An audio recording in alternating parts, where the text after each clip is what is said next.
रामा को कई बार लालची और धोखेबाज साहूकारों के खिलाफ शिकायतें मिल रही थीं, इसलिए वो उन्हें सबक सिखाने की ठानता है।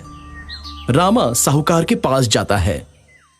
महाशय, मुझे 3 बड़े बर्तन एक दिन के लिए चाहिए, क्योंकि मैं अपने घर पे सबको दावत दे रहा हूँ। ठीक है, मैं आपको वो 2 सोने की मुद्राएं प्रतिदिन भाड़े के हिसाब से दूंगा, लेकिन मुद्राएं पहले ही देनी होंगी। रामा को पता था कि साहूकार जरूरत से ज्यादा पैसे मांग रहा है। ये मेरे लिए सही है, ये लीजिए पैसे।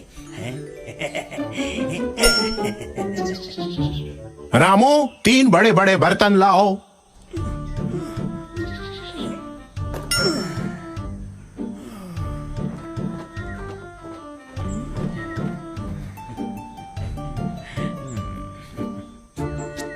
अगले दिन रामा बाजार जाता है और 3 बर्तन बिल्कुल उसी तरह के लेकिन थोड़े छोटे आकार के खरीदता है।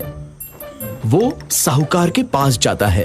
महाशय, ये रहे आपके 3 बड़े बड़े बर्तन। मुझे लगता है कि वो उम्मीद से थे, इसलिए सुबह उन्होंने ये 3 छोटे छोटे बर्तनों को जन्म दिया है। तो मेरे हिसाब से ये सारे बर्तन आपके ही हुए। ओह, हाँ बिल्कुल। रामू, सारे बर्तन अंदर रख दो। साहूकार मन ही मन बहुत ही प्रसन्न था। उसने रामा को 3 बर्तन दिए और बदले में उसे 6 बर्तन वापस मिले। कुछ दिनों बाद तेनालीरामा वापस साहूकार के पास किसी काम से आते हैं। मैं अपने घर में एक यज्ञ करने जा रहा हूँ। बहुत ब्राह्मणों और पंडितों को भोजन कराया जाएगा, इसलिए मुझे कुछ बड़े बड़े बर्तन 5 दिनों के लिए चाहिए। रामू, जो बर्तन इन्हें चाहिए दे दो। धन्यवाद, ये रहा इनका पैसा। ये इंसान बेवकूफ है, मैं इसकी बेवकूफी का फायदा उठा सकता हूँ। महाशय, ये बर्तन भी उम्मीद से हैं और 2-3 दिनों में छोटे बर्तनों का जन्म होगा, इसलिए इसका और छोटे बर्तनों का ख्याल रखना। बिल्कुल, जरूर ख्याल रखूंगा। दिन गुजरते गए, पर तेनालीरामा ने कोई भी बर्तन साहूकार को लौटाया ही नहीं। चिंतित होकर साहूकार रामा के घर पहुंच जाता है।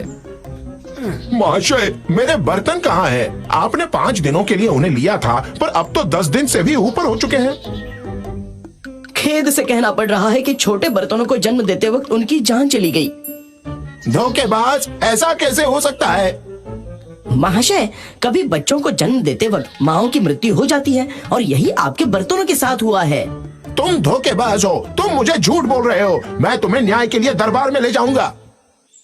दरबार में राजा पूरी कहानी सुन लेते हैं। साहूकार, तुमने शुरू में छोटे छोटे बर्तन तो ले लिए, क्या तुम्हें पता नहीं था कि बर्तन निर्जीव होते हैं और जन्म नहीं दे सकते? अगर शुरू में ही तुमने मान लिया कि बर्तन जन्म दे सकते हैं, तो अब तुम्हें यह भी मानना होगा कि वो जन्म देते वक्त मर भी सकते हैं। इस घटना से साहूकार को बहुत ही अच्छा सबक मिल जाता है और वो एक सच्चा इंसान बन जाता है।